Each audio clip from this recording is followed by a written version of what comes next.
அன்பின் தெய்வம் இயேசுவில் பிரியமுள்ள மாதா தொலைக்காட்சி அன்பர்களே, உங்கள் அனைவருக்கும் வணக்கம்.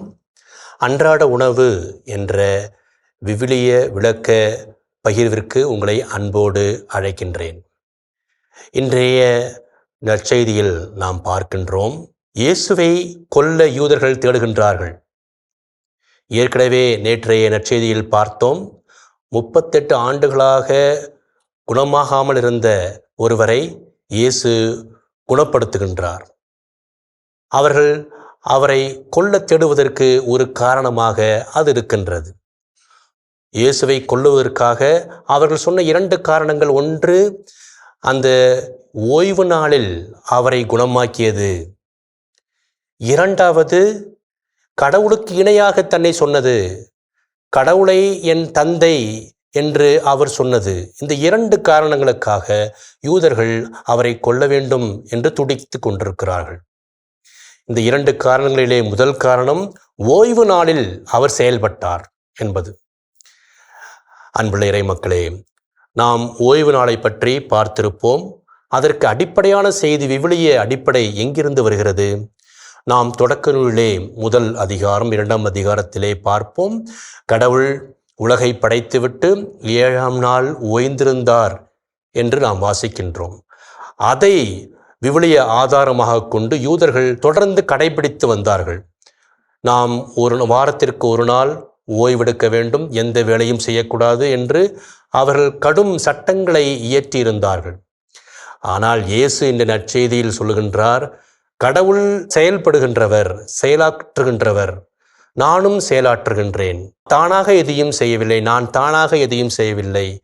கடவுள் செயலாற்றுகின்றார், ஆகவே நானும் அதை பின்பற்றுகின்றேன் என்று சொல்லுகின்றார்.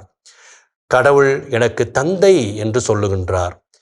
பழைய ஏற்பாட்டிலே பார்த்தோம், சாபத், ஓய்வு நாள், எபிரேய சொல்லிலே சொல்ல வேண்டும் என்று சொன்னால் சாபவோத் என்றால் ஓய்வு நாள் என்று பொருள்.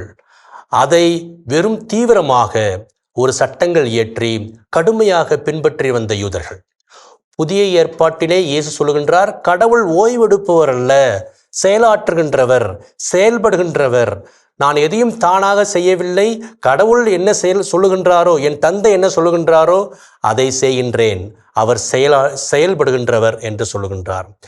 அதே போல நாம் பிலிப்பியர் திருமுகத்திலே பார்க்கின்றோம், 2ஆம் அதிகாரத்திலே, கடவுள் செயலாற்றுகின்றவர், ஆற்றலை தருகின்றவர் நமக்கு என்று சொல்லுகின்றார்.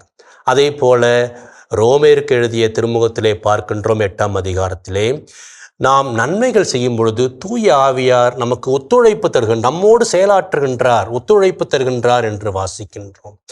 அதே போல யாக்கோபு திருமுகத்திலே நாம் பார்க்கின்றோம், 2ஆம் அதிகாரத்திலே, செயலில்லாத விசுவாசம் நம்பிக்கை செத்ததே, செத்த விசுவாசம் என்று யாக்கோபு திருமுகத்திலே நாம் வாசிக்கின்றோம்.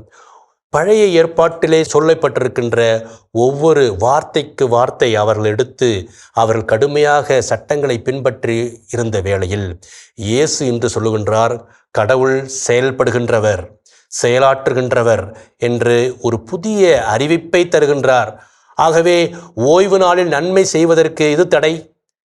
ஓய்வு நாளில் கடவுளுடைய நற்செய்தியை பரப்புவதற்கு இது தடை என்று நம்மிடம் இயேசு கேட்கின்றார். நாம் நன்மைகளை செய்யும் பொழுது, கடவுளுடைய நற்செய்தியை பரப்பும் பொழுது, கடவுளுடைய புதுமைகளை நாமும் இந்த உலகத்திலே செய்யும் பொழுது, அதற்காக நாம் ஓய்வை தேடி நாம் செல்ல தேவையில்லை. ஓய்வு நாள் என்று சொல்லி நாம் வாழாதிருக்க அல்லது செயல்படாமல் இருக்க வேண்டியதில்லை. நாம் ஒவ்வொருவரும் வாழும் கிறிஸ்தவர்களாக, வாழும் நம்பிக்கையாக, நடமாடும் நம்பிக்கையாக இருப்பதுதான் தவக்காலத்தில் இயேசு சொல்லுகின்ற ஒரு உன்னதமான செய்தி. நாம் துன்புறும் கிறிஸ்தவர்களாக வாழும் பொழுது, செயல்படும் கிறிஸ்தவர்களாக வாழும் பொழுது, அதுவே நல்ல கிறிஸ்தவர்களாக வாழ்வதற்கு ஒரு அடிப்படையாக இருக்கின்றது. இயேசுவுக்கே புகழ், இயேசுவுக்கே நன்றி, மரியே வாழ்க.